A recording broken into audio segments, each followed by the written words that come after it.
Assalamualaikum warahmatullahi wabarakatuh. Selamat datang di podcast Disasi, diskusi asik literasi. Alhamdulillah, pada siang ini kita kedatangan tamu Ibu Pengawas dari Dinas Pendidikan dan Kebudayaan Kabupaten Siak, Ibu Hajah Nur Hasni SPD MM. Selamat datang Bu di podcast Disasi. Ya, terima kasih ya nih. Jadi Bu, di podcast Disasi ini kita bincang asik masalah literasi Bu. Jadi sebagaimana di kurikulum Merdeka ini kita juga melihat di rapor pendidikan, khususnya masalah literasi ini merupakan masalah yang sangat memprihatinkan di dalam pelaksanaan kurikulum ini Bu. Ya. Kira-kira menurut Ibu gimana Bu? Oke, baik Bu Yani, terima kasih. Sebelum kita membicarakan tentang rapor pendidikan, kita harus tahu dulu literasi itu apa sih gitu.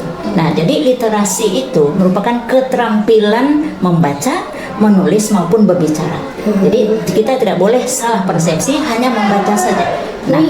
Nah, kalau kita lihat di rapor pendidikan, di rapor pendidikan itu masih lemah di literasi.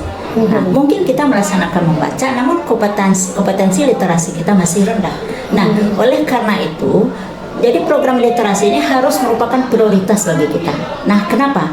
Karena jika literasi seseorang itu bagus, terutama kita guru dan juga anak murid kita, maka bagi siswa itu tuh sangat membantu dalam proses pembelajarannya. Jadi literasi itu nggak cuma baca ya Bu? Tidak, ya, juga kemampuan anak dalam menulis, juga berbicara. Ya, benar seperti itu.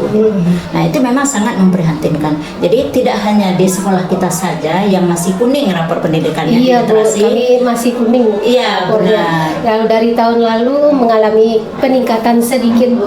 Sedikit mengalami peningkatan. Ya, alhamdulillah. Jadi harus menjadi program prioritas bagi kita. Nah, jadi untuk meningkatkan literasi, kita tentu perlu melakukan beberapa hal, beberapa kegiatan. Nah, yang pertama adalah dengan melaksanakan pembiasaan.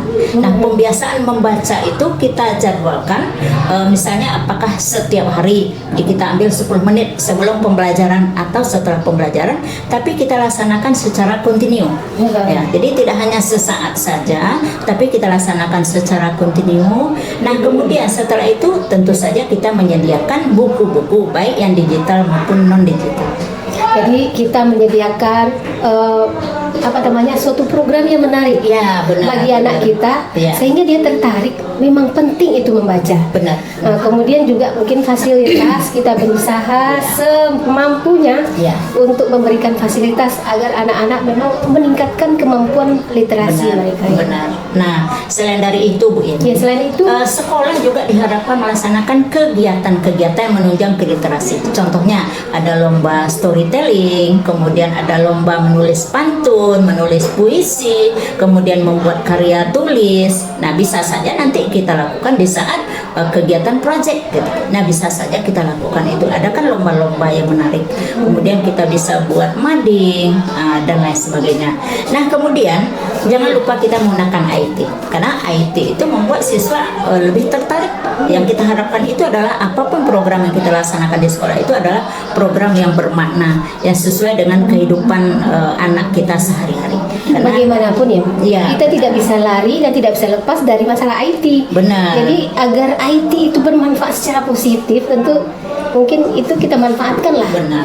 Bagaimana itu menjadi sarana berliterasi yang sehat dan positif bagi anak kita. Dan apalagi Dinas Pendidikan kita sudah memberikan bantuan hampir Support setiap yang luar sekolah. biasa. Iya, jadi diharapkan bahwa semua yang diberikan itu betul-betul kita manfaatkan dalam proses pembelajaran yang memang langsung berkaitan dengan anak kita.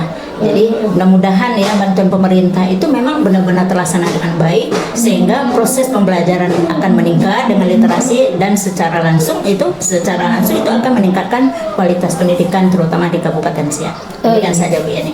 Oh iya, ada satu lagi Bu yang mungkin perlu sedikit pencerahan kami dari Ibu. Setelah kami menganalisis rapor pendidikan, kemampuan literasi anak didik kita kan termasuk yang di bawah rata-rata ini, Bu. Iya. Di bawah rata-rata. Nah, setelah kami melihat akar persoalan dari kenapa literasi di SMP Negeri 5 itu agak kurang, ternyata di sana itemnya itu hubungannya sangat erat dengan bagaimana manajemen kelas Bapak Ibu guru. Iya. Manajemen kelas. Jadi kadang-kadang saya kurang paham juga, Bu.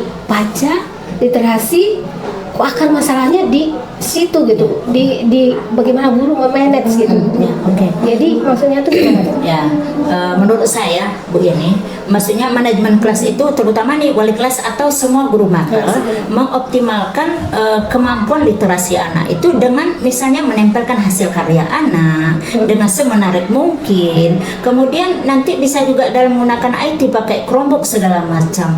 Nah, itu kan membuat anak lebih tertarik dan itu juga pembelajaran literasi di dalam kelas. Jadi sehingga dengan ada tempelan-tempelan yang menarik, kemudian gambar-gambar yang menarik dan lain sebagainya, anak bisa saja dalam pembelajaran nanti ditampilkan gambar dia suruh bercerita. Nah, kan nampak kemampuan dalam berbicaranya. Pertama dia melihat, mungkin dia membaca dulu, setelah dia membaca nanti kemudian kita suruh dia, oke nak silakan membuat atau buatlah cerita tentang sekolah kita, tentang lingkungan kita.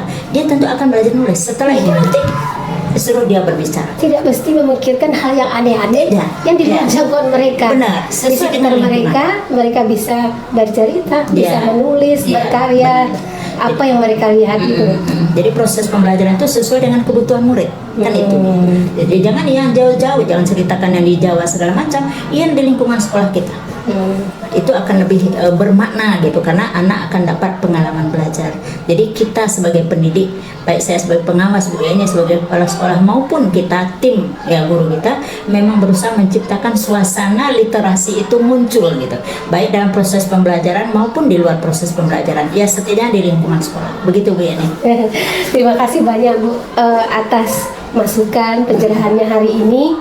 Berarti memang kalau untuk literasi itu pentingnya kita berkreasi, berinovasi, menyediakan dan apalagi semangat-semangat gurunya untuk memanagenya sehingga literasi yang kita harapkan sampai untuk menjadikan anak kita memang betul-betul literasinya meningkat. Yang penting ya Bu, satu kesatuan bekerja sama. Benar. Jadi memang anak-anak kita mungkin sudah melakukan membaca, namun di kompetensi literasinya itu masih rendah. Ya mungkin kita sudah melaksanakan pembiasaan, sudah membaca 10 menit dan lain sebagainya.